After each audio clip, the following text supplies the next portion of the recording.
What are you watching? TV, Daredevil. I've been watching a lot of Daredevil. Okay, what are you up to?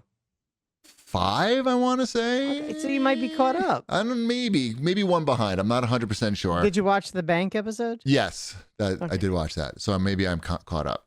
There's one episode after that. Okay, fair enough. You getting a loan? You go for a loan? He did not. He got approved because he's white. No, he literally does go for a loan. Yes, yeah, he does. That is the episode. Yes. No spoilers. No spoilers. Good. It's like that scene in Spider-Man 2. Spider-Man 2? Joel McHale. Oh, I don't even remember that.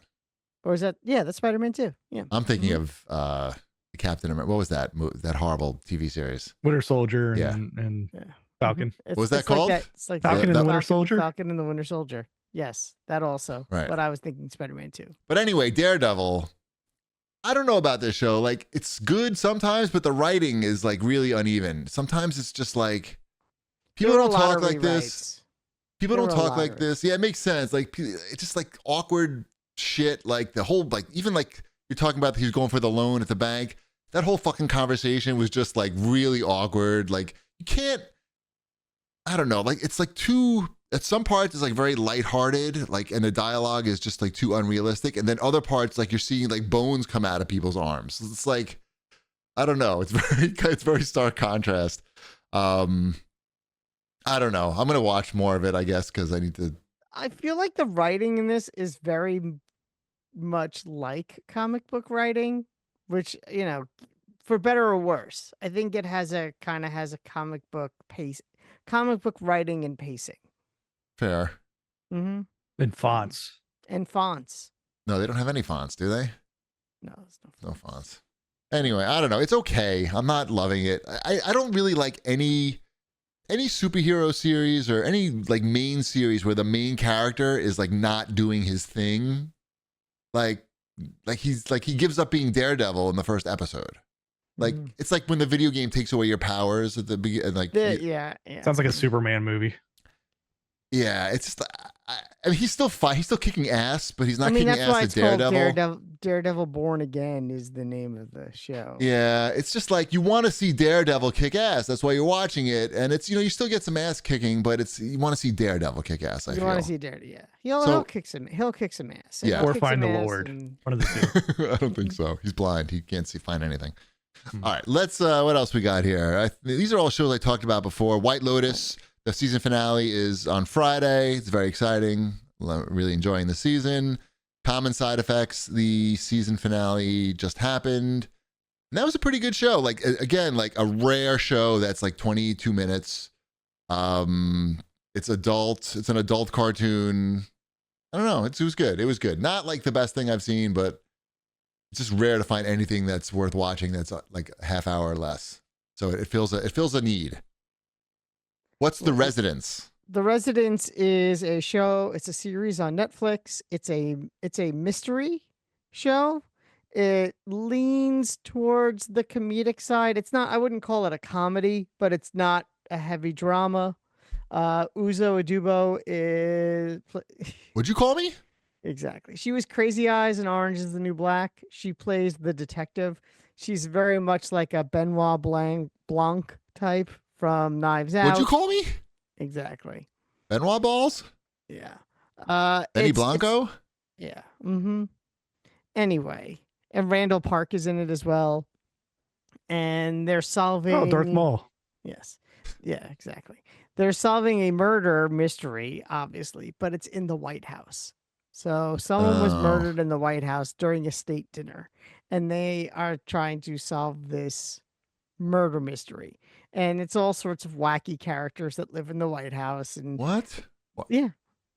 Does this take place in 2025? You might as well. But Painkiller in the chat says it's only murders in the building, but in the White House. Is that accurate? Yeah. I mean, yeah. It's but no it's Steve like Martin. that, or the After Party, which was a great series on Apple Plus, which I felt was canceled too soon. But this is really good. I recommend it. 2 seasons of it. They did do 2 seasons of it. Okay. The second season wasn't as good as the first one. No, still, it's not. The Residence, it's called. The Residence. On Netflix. Yes, on Netflix. Okay. And every episode is out now. We haven't finished it. We're on episode 5 of 8. Mm-hmm.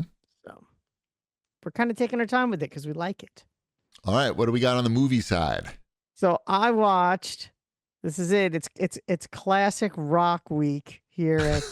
Week. I can't believe it. I can't believe we've got classic rock movies. Decade. I watched A Complete Unknown. Okay. It's on Disney Plus, I think, or Hulu it's on or Disney some Plus shit. / Hulu. I'm gonna watch that. How is it? It's good. It's good. I figured it was good. But James Mangold also directed what is it? Walk the Line. That's the Johnny Cash. I like that movie a lot, actually. He also directed Logan. If you like, I didn't like that one so much. No, and he also directed Dial of Destiny, which was terrible. But anyway, he directed the Indiana Jones movie. Yeah, he directed that too. I didn't even watch that. It's so bad.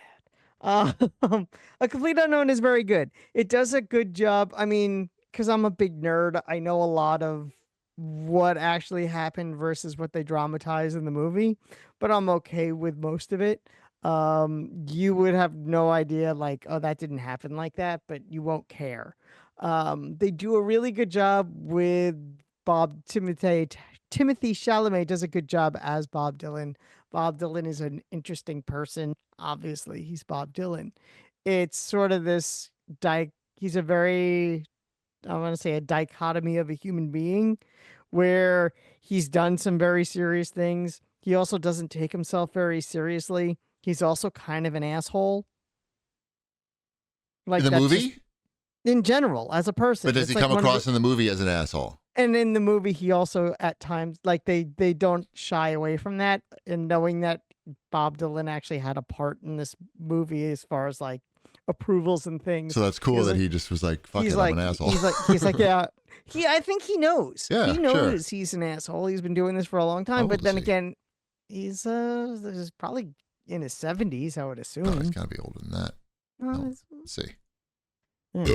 83. 83. He's 83 years old. So, he's lived a long time. He's done a lot of shit. Do they have the scene from We Are the World in there? No, it ends in 1966. Oh my God. The sequel will have it. Yeah. Good. It's literally early Bob Dylan. It ends with Highway 61 is the last album, I believe. Was he playing any Mexican restaurants in the Southwest anytime? No, he was not playing any Mexican restaurants in the Southwest. Okay. My dad told me once that he saw him at a Mexican restaurant in the Southwest. I mean, it's all plausible. There's also, again, there's a lot that they did skip. Like they kind of go in where it's like, and then Bob Dylan moved to New York and then he got a record deal the next day. I'm like, I'm pretty sure he was there for like a year or two before, right. He wasn't like a complete outsider. He did like run in that circle of all those folk musicians that were there. He just happened to be the best of them. And he was. There's also, but he also, there's one scene that they really do well in it. I was like, can you spoil this movie? Don't fucking spoil it. Yeah. The way they use a song where the song has one meaning to the general audience, but to Bob, it had a different meaning. And he's singing it to a specific person who understands what he means. That's when he got the kidney stone, right?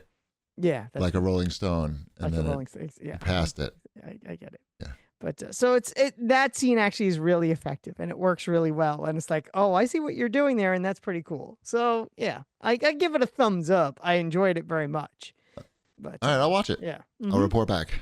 Yes. I also watched a documentary, Tom Petty's Beach Party on Paramount Plus. Uh-huh. This is so Cameron Crowe. Yes. Are you familiar? I was doing the beach party dance for people listening to the audio. Right. Just throw your hands up and down in the air. And yes. Like Cameron Crowe, director of Almost Famous and other things. He also started, writing for Rolling Stone. That was his first real job. And he was hired to do like a long interview and kind of ride around with Tom Petty and the Heartbreakers in 1983. And while he was doing that, they also filmed all of it. So he spent like, I don't know, a month with Tom Petty and they filmed all of it and they kind of just put that footage aside. And then here we are almost about 40 years later, and Cameron Crowe found the footage, and him and Tom Petty's daughter kind of cut it into a movie. Nice. This time capsule of what it was like to be in Tom Petty and the Heartbreakers in 1983. Probably And good. it's really cool. Probably good to be him. It was in good to 83. be, yeah. I'm Yeah. thinking. No, yeah. It was But really better good to even be a in- little later, right? A little later was better. Yeah, a little later. It's like right in the middle. It's kind of cool to watch because it's like, yes, before Into the Great Wide Open comes out and all, and Right. all of that stuff. And That's cool. yeah, it's before even, Southern Comforts. It's, yeah, he had that first string of hits with American Girl and Refugee. But he also had an album that didn't sell that well, and he's about to have an album that is going to sell well, but you don't know that. He doesn't know that yet. So it's kind of, again, it's cool to watch because it's just very contained. It's not telling you what happened before that. It's not Right. telling you what It's a happened slice after of that. life. It's just a slice of here's what it was like to be in Tom Petty and the Heartbreakers in 1983, and Cameron Crowe knows what he's doing. So Beautiful. yeah, that works. I also watched the Cyndi Lauper documentary that came out last year, Let the Canary Sing, which she was like a big part of that. She helped produce that as well. That's good. That if you don't know her whole story, you get her whole story. I blanked out for a second. Who are we talking about? Cyndi Lauper. Cyndi Lauper. Okay, got it. Yeah. I didn't realize this was the only thing that I think is interesting. When her first album came out, the Girls Just Want to Have Fun album came out, I'm familiar. I thought she was like 23 years old in that music video. She's like 34. Yeah. Yeah. She thought pulled was one much over on younger. you there. She did. She pulled one over on me and pretty much everyone else. I didn't realize how old, saying quotes, but that she had been doing that for so long, that she had been singing and had made a record before that didn't go anywhere and in a band and all that kind of stuff. That's So why it's- she did that thing with Captain Lou Albano, because next to him, she's going to look like really young and good. Mm-hmm. That was her manager's idea. Smart. Mm-hmm. That And it's was- her real mom in the video. Mhm. Nice. Yep. Shanna Fan writes in, he asks, what are Wombat's thoughts on the Avenger Doomsday cast? It's the Avengers Doomsday. I mean, there were no surprises in who they showed during the stream. Which, no, I did not watch all 6 hours of it. I don't know anything about it. Oh, so Marvel Studios did a 6-hour live stream. That's a lot of hours. And all it was the back of chairs with names on it.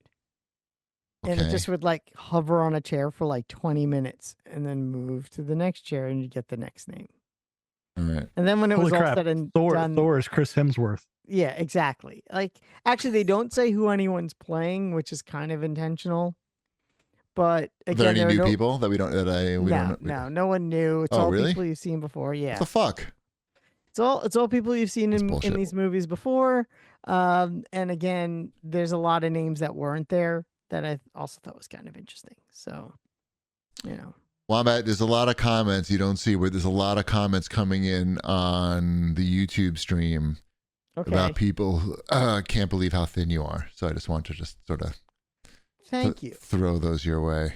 Hmm. if- Yeah, no, I'm Just lumping them all together as one. I'm not gonna lie. I've gotten skinny. It's weird, and it is very weird. It's weird when I see it when I like walk past the mirror. It's weird when I have to buy new pants. I have a belt that my wife got me when I started losing weight. She got me this belt where you cut it when you start losing weight, and then you reattach the buckle to it. And I cut. That's a rope. Yeah, I cut 6. Yeah, I cut 6 inches off of it. Right. Like a couple of days ago, because it was just I'm like, I guess I should just Cut bite it. the bullet and cut it so I could actually wear this belt. Nice. And I got some new jeans. I got Lee jeans. That's what I got. Lee jeans. That's some old man jeans right there. I know, but they were the only jeans that you could get that you'll laugh at me that were I could get in a 29 length. Okay, fair enough. Yeah, because I'm a short guy, so I Right. was looking for where I could get 34 29s, Right. Okay. Yeah. which is better than the 40 29. 29s. Yeah. That's probably much harder to get. Yeah. That's what I have. I still have those 40s under the bed. Nice. I should probably burn them this summer. You're hiding. You're keeping those just in case. I don't know. Yeah, that's bad. That's bad vibes. It is bad vibes. I know.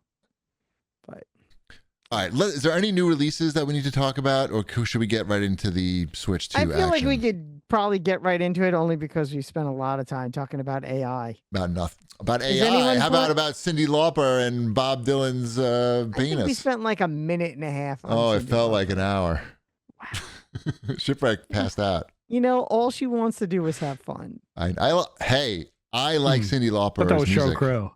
a lot. Her music is good. Yes, I like Time After Time, and I like the other one. That documentary does do that thing, that unsaid thing where you know she has a kid, but the kid isn't in the documentary, and by kid I mean an adult child who they don't talk about and doesn't say anything. And then after the documentary, I look up and like, what is going on with Cyndi Lauper's kid? And then you find out that he's like Don't get a along. real dirtbag. Oh. I'm like, oh yeah. He's Yikes. like, yeah, he's about to go to prison. So, Yikes. hmm yep. All Tom right. Petty, on the other hand, his daughter was the one who actually Is edited dead. the whole. No, All I'm right. saying like they get his along fine daughter. now. His daughter edited all that footage, and she's in the documentary. Mm-hmm. She makes a point to show up. Anyway. All right, let's get on to Wombat's Fortnightly News.